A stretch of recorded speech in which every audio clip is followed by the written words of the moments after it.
Bonjour, bienvenue dans cette nouvelle vidéo. Merci de vous abonner, c'est gratuit. Il suffit pour cela que vous cliquiez sur le logo qui apparaît en bas à droite de votre vidéo.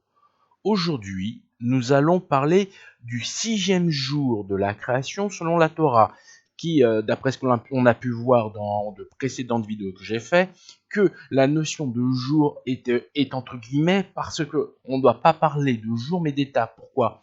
Parce que un jour est égal à une rotation de la Terre sur elle-même, ce qui donne 24 heures. À un moment donné, elle passe par le Soleil et après elle repasse par le Soleil. Donc, tout ça pour dire que nous en sommes au 6e jour et donc 6e étape. Et pour cette vidéo, aujourd'hui, nous allons diviser ce jour en deux parties. Pourquoi? Parce que ce passage est assez dense. Donc, on va se limiter sur cette vidéo qui va parler particulièrement de l'homme. Si on se réfère uniquement sur ce qu'ont dit les scientifiques, le monde, et je parle donc de la planète Terre, a 5 milliards d'années. Cette planète a évolué en plusieurs milliards d'années pour atteindre son état que l'on peut connaître aujourd'hui. Et c'est presque pareil pour toutes les créations vivantes, c'est-à-dire des êtres qui étaient à l'origine sous une forme primitive, et ces formes primitives ont évolué vers leur forme que l'on connaît aujourd'hui.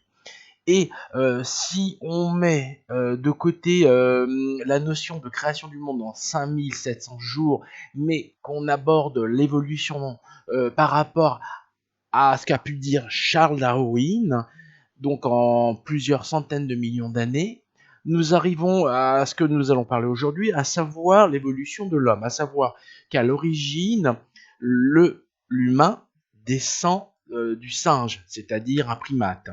Et ce primate a fini finalement par évoluer vers la forme que l'on connaît de l'être humain, c'est-à-dire l'homme d'aujourd'hui, ce qu'on pourrait appeler entre guillemets l'homme de Cro-Magnon.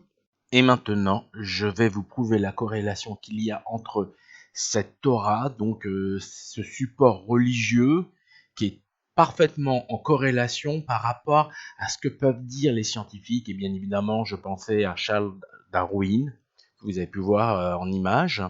Et pour rentrer dans le vif du sujet, je vais vous lire donc cette partie qui parle dans le 6e jour de l'humain, de l'homme.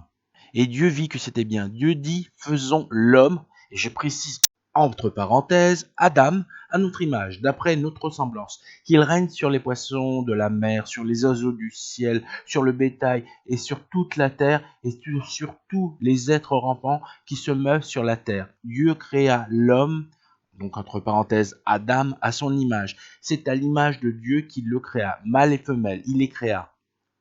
Dieu les bénit et Dieu dit, fructifiez, multipliez-vous, remplissez la terre et soumettez-la, asservissez les poissons de la mer et les oiseaux du ciel et tous les animaux qui se meuvent sur la terre. Pourquoi je vous ai fait cette lecture? Pourquoi?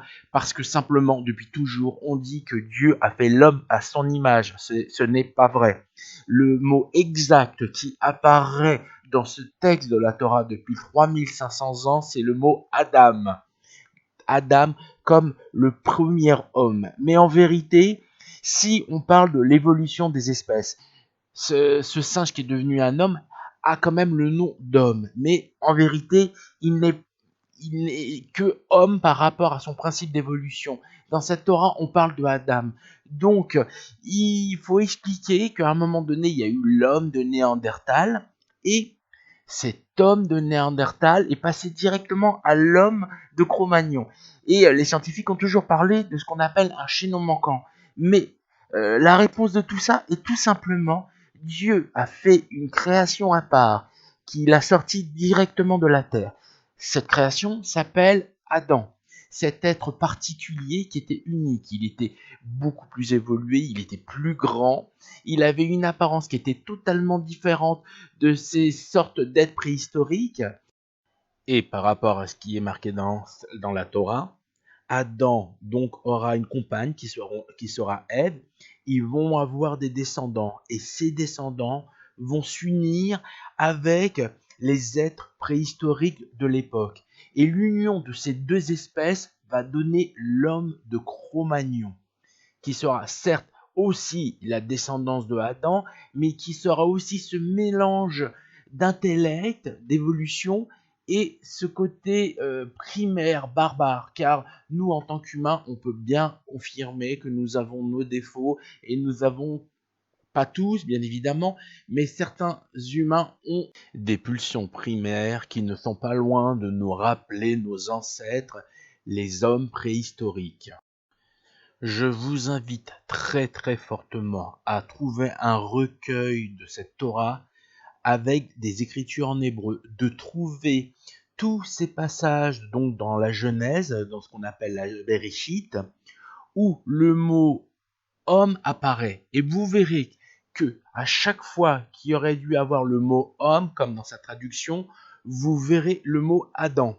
Ce qui veut dire que en vérité, la notion de chronologie est plutôt erronée. C'est-à-dire, il faut s'imaginer que le monde a été créé en 6 jours, mais c'est faux, il a été créé en 6 étapes qui ont pris un temps incalculable, en milliards d'années.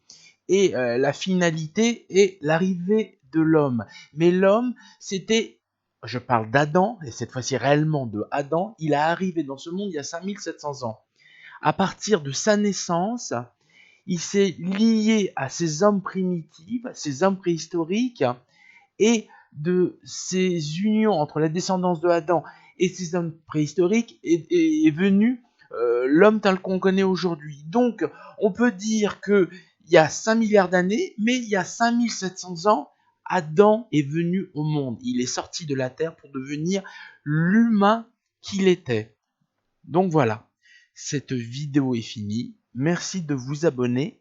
À bientôt.